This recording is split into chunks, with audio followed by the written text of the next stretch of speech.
Today's presentation is on the Roundtable Group. The Roundtable Group was established in 1909 by Lord Milner and Lionel Curtis, although the original idea was Cecil Rhodes.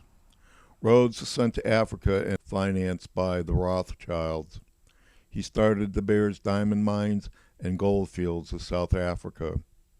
He was involved in the Boer War and the Transvaal War, which saw the senseless slaughter of thousands of people. Milner was an administrator for Britain and South Africa during this time. Curtis was Milner's secretary and a prolific writer. His dream was to establish a one-world government. In 1919, Curtis led a British delegation, which, along with its American counterpart, formed the Royal Institute of International Affairs at the Paris Peace Conference. He was also the lead writer of the Balfour Agreement, which created the State of Israel using Palestinian land, which was the payment the Rothschilds exacted for getting the United States to enter the war on the side of the Allies. Former professor of history at Georgetown University, Carol Quigley, wrote the following on Rhodes in his book, Tragedy and Hope. Quote, in 1891, Cecil Rhodes organized a secret society with members in a circle of initiates and an outer circle known as the Association of Helpers. In 1909 to 1913, they organized semi-secret groups known as Roundtable Groups in the chief British dependencies and the United States. In 1919, they founded the Royal Institute of International Affairs. Similar institutes of international affairs were established in the chief British dominions and in the United States, where it is known as the Council on Foreign Relations. Here we see that the Roundtable groups eventually led to the Council on Foreign Relations, although there were intervening steps along the way. Rhodes made millions in Africa, and he left most of his money in trust to be used at Oxford University for a scholarship fund to bankroll elite white students who were to be taught Rhodes' social and political views on the superiority of the white Aryan race, which was destined to rule the world. President Clinton was a Rhodes Scholar.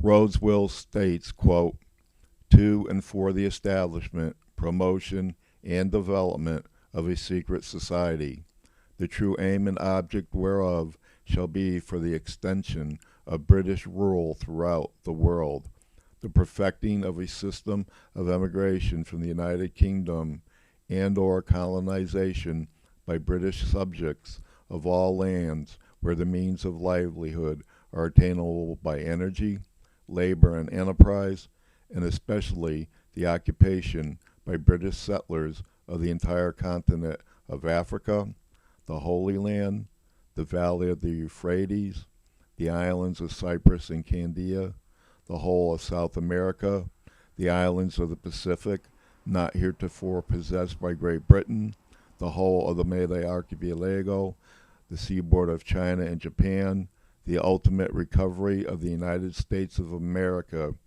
as an integral part of the British Empire, the inauguration of the system of colonial representation in the Imperial Parliament, which may tend to weld together the disjointed members of the empire, and finally, the foundation of so great a power as to render wars impossible and promote the best interests of humanity. Nevertheless, it was Milner as caretaker of Rhodes Trust money and Curtis as the visionary which created the Round Table Group. The name was taken from King Arthur and the Knights of the Round Table, who were in search of the Holy Grail, which has an eerie connection to all this, as will be explained in future videos. Milner was an imperialist. He saw the federation of the British Empire as the end result of the Round Table groups, while Rhodes' view was for a one-world government run by the superior white Aryan race. Rhodes was a racist cut from the same cloth as Hitler. Curtis saw the Federation as a step towards a global world government, or a new world order run by the elite. Curtis was closer to Rhodes' worldview than was Milner, although he was not a racist, as was Rhodes, who was fond of stating, quote, "I contend that we are the first race in the world, and that the more of the world we inhabit, the better it was for the human race. I contend that every acre added to our territory means the birth of more of the English race, who otherwise would not be brought into existence." End of quote. World War I saw the Paris Peace Conference emerge as the final arbiter between the fractured nations that had fought one another into oblivion. The people had been beaten into submission. They were ready for a helping hand to salvage the last vestiges of the life they had once known. They would accept anything that didn't reek of the foul stench of war. This was fertile ground for the elite collectivists, just as United States citizens were after the 9/11 false flag tragedy. Unconstitutional, hateful from the point of freedom piece of legislation since the Alien and Sedition Acts in 1798.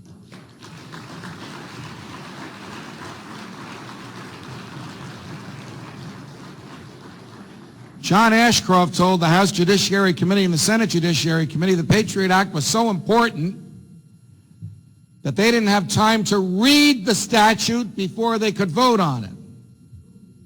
Imagine that. Two members of the Senate claimed they read it, and one of them is now dead, Paul Wellstone. He voted against it. Russ Feingold says he read it. He voted against it. Ron Paul and his colleagues in the House were given 15 minutes on the House intranet, the internal internet for members of Congress and their staffs, to read the Patriot Act. It's 315 pages long, and it doesn't read like a novel.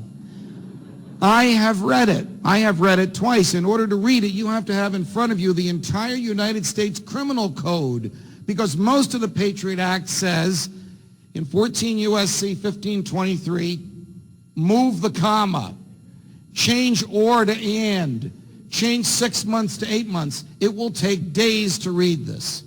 Members of the House, without having had the opportunity to read it at all in any way, never mind meaningful in any way, nevertheless, with no debate on the floor, fearing what John Ashcroft told them, voted for the Patriot Act, and it passed, and the Senate voted for it, and with 2 dissents, it passed, and the President signed it. Through President Wilson, Morgan and the Rockefeller Group pushed for their version of the New World Order at the Paris Peace Conference. Wilson proposed his 14 points of peace at the conference, including a plan to establish a League of Nations. Wilson's points were accepted by the majority of the belligerents. Nevertheless, the United States did not join the League. It is important to remember that Colonel Mandel House was behind Wilson's plan, and that he had designed the plan with Lord Milner. Both House and Milner were elite collectivists. Rhodes and Curtis's vision of a one-world government was not established in Paris. Nonetheless, the League of Nations prevailed, which was a step closer to their goal. An international organization now existed that the elite could use to establish their new world order. The League lasted for 26 years, and from its ashes rose the United Nations.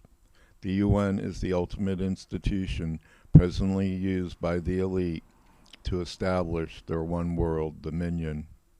In Britain, Lionel Curtis established the Royal Institute of International Affairs, whose inner core consisted of the members of the Round Table Group. The United States saw the Council on Foreign Relations appear in New York, which was a front for J.P. Morgan and Company, who had direct ties with England's Round Table Group. During the Parents' Peace Conference, many of Morgan's boys met and became involved with Milner's group. Morgan was one of the big financiers of the elite in America, although he hailed from England through John Peabody and Company and Grunfeld Morgan in London. This shows that the Rothschilds were behind Morgan, as they had set Peabody up as their emissary both in London and the United States. Peabody in turn started Morgan in business. The roots here run deep, the seed always from the same tree. See the video entitled The Council on Foreign Relations that was established in the United States from the Round Table Group. Thus we see that it was Rhodes who started a secret society that gave birth to the Round Table Group, the Royal Institute for International Affairs, aka Chatham House, the Council on Foreign Relations, the Fabian Society, the Trilateral Commission, the Bilderberg Group, and the Club of Rome.